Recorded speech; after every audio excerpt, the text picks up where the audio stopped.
Peristiwa ini terjadi di Indonesia medio 1998.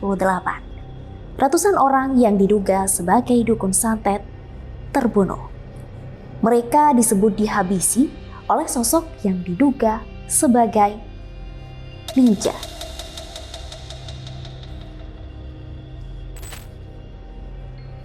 Bersama saya Musayadah, jurnalis Kompas.com. Jadi, gini ceritanya. Tahun 1998, wilayah Banyuwangi, Jawa Timur, geger. Hampir sepanjang tahun tragedi pembunuhan terhadap orang yang diduga dukun santet terjadi.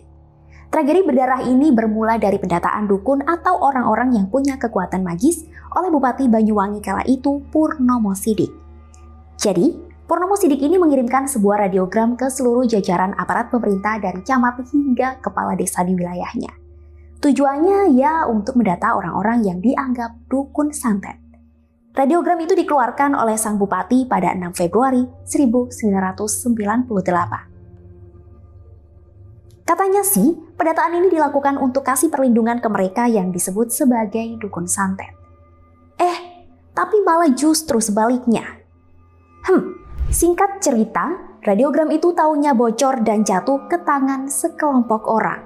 Sekelompok orang yang tidak diketahui identitasnya ini kemudian melakukan penyisiran, kekerasan, dan pembunuhan massal terhadap orang-orang yang diduga dukun santet di Banyuwangi.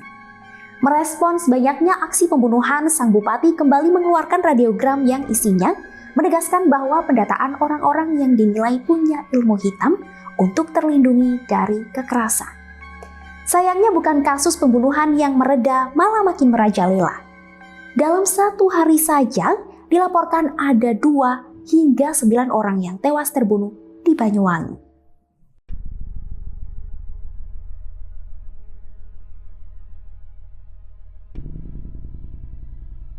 Terus, siapa pelaku misterius dari kejadian ini? Menurut kesaksian warga, pelakunya seperti ninja. Mereka berpenampilan serba hitam, bahkan bisa muncul dan menghilang begitu aja. Gak cuma itu, mereka bahkan juga disebut bisa merangkak di dinding hingga melompat di batang dan dahan pohon kelapa. Para ninja ini disebut beroperasi memakai handy-talkie dan beraksi saat malam hari. Saat berada di tempat sasaran, lampu akan mendadak mati.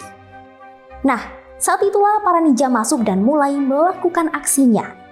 Dalam hitungan menit, korban yang menjadi sasaran ditemukan tewas bersimbah darah dengan kondisi yang mengenaskan.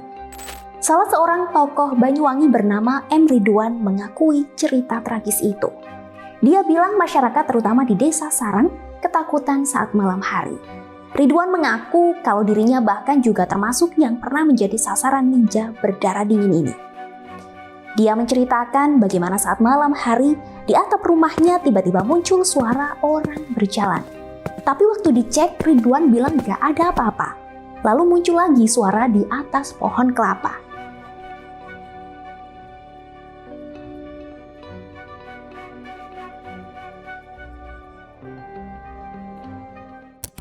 Usut punya usut, selain dukun santet, pembunuhan massal itu juga menyasar ke kalangan santri dan kiai di Banyuwangi.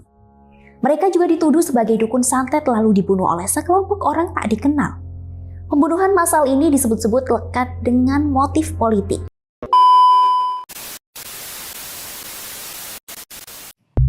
Bentar, iklan ini jangan di-skip, cuma bentar kok. Oke. Jadi gini, makasih buat yang udah selalu nonton Jadi Gini Ceritanya. Jangan lupa channel Kompas.com-nya di-subscribe. Dapetin deh informasi terbaru. Dah, selesai iklannya. Pangdam 5 Brawijaya kala itu, Majen TNI Joko Subroto mengungkapkan pembunuhan yang terjadi pada Januari hingga Juli 1998 kemungkinan memang dilatar belakangi motif kebencian terhadap dukun santet. Tapi, ia nggak menyangkal kalau pembunuhan massal di Banyuwangi itu telah disusupi unsur-unsur lain. Situasi politik nasional yang sedang tidak menentu pada saat itu menjadi salah satu faktor teror terhadap masyarakat Banyuwangi. Seperti yang kita tahu, pada 1998 mulai muncul aksi demonstrasi untuk mendesak Presiden Soeharto lengser.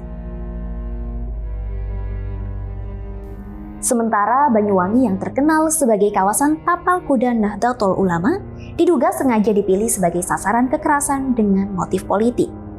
Lantaran juga menyasar ke banyak kiai atau guru agama, peristiwa ini sering disebut sebagai Operasi Naga Hijau.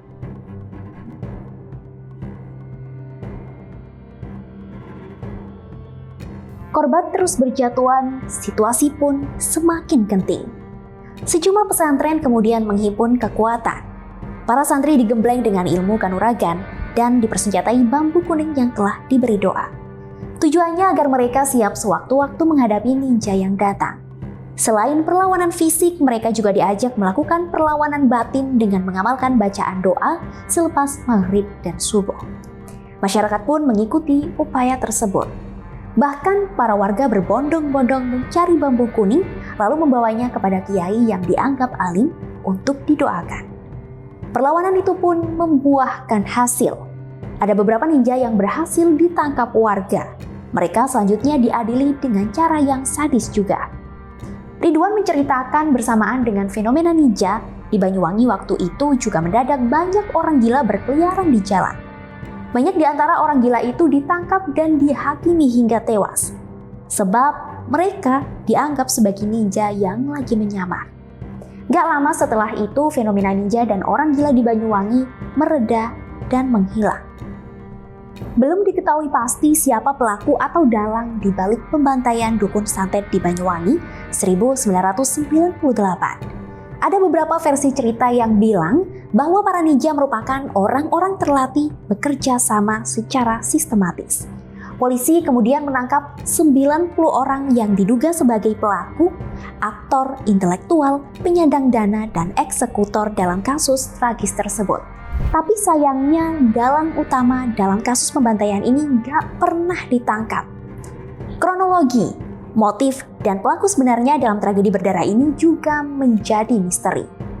Pengurus besar Nahdlatul Ulama juga sempat berusaha mengungkap fakta tersebut dengan meminta keterangan para keluarga korban. Namun, upaya itu terhalang karena mereka menolak memberi keterangan dan hanya meminta nama baik keluarganya dibersihkan dari cap dukun santet. 11 Januari 2023, Presiden Joko Widodo atas nama negara mengakui dan menyesalkan 12 kasus pelanggaran HAM berat masa lalu yang terjadi di Indonesia, termasuk tragedi kekerasan di Banyuwangi dan sekitarnya.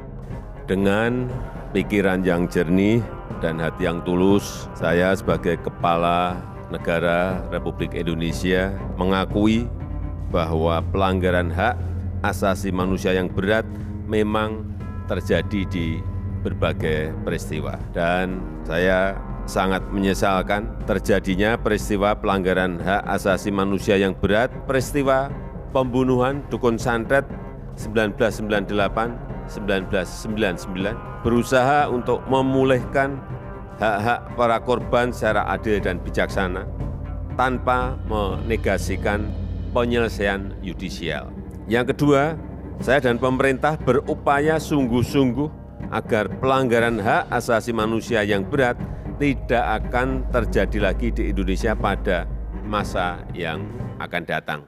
Peristiwa geger santet Banyuwangi 1998 ini tentu meninggalkan luka bagi para korban beserta keluarga. Bahkan ada beberapa keluarga korban yang enggan menceritakan kembali cerita tragis itu agar tidak membuka luka lama. Keluarga korban pun masih dihantui trauma dan stigma dukun santet di tengah janji pemerintah untuk memulihkannya.